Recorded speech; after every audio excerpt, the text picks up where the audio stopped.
Manje is het wikseldij en dus een soort klanten die het haar een boord opheljen. Eigenaren Anne en Ali Bloemhof houden goed in de gaten of alles goed verrent. Ze hebben sinds zo'n 60 boten voor de ver hier in de vaart. En het hier is het 30 jaar lien, doet ze nog een reparatiewerving in, net tocht. Nou, in het begin hier wel in een service onderhoud en verhuur van lichtplaatsen. En op een gegeven moment, maar voor de winter ik wat werk had, dus wat bootjes opknappen, wat bootjes verkeerpje.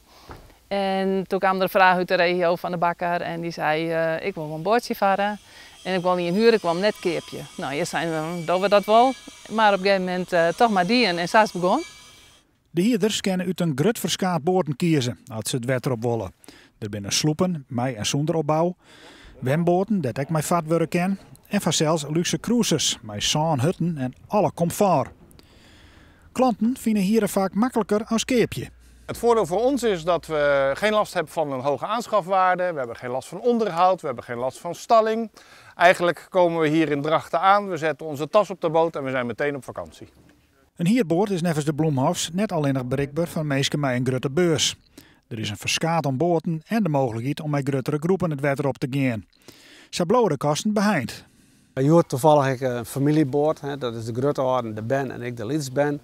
Nou ja, die hebben er een bepaald bedrag voor oer en die kan ik weer opdelen. Ik geloof dat er ook nog een zwager bij weer, dus dit hierbedrag kan gewoon opdeeld worden.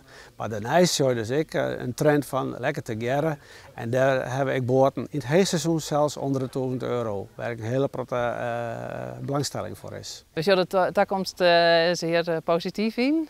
We zien ook een markt die erbij komt, Nederland, Tsjechië, België. Nou, uit Nederland krijgen we steeds meer vragen, want het haven van een boord lijkt het soms wat te te nemen, maar het huren is het gemak en de boord leidt kleer, hij poetst, hij is dien en je hoeft er net om te zien en dat doen wij.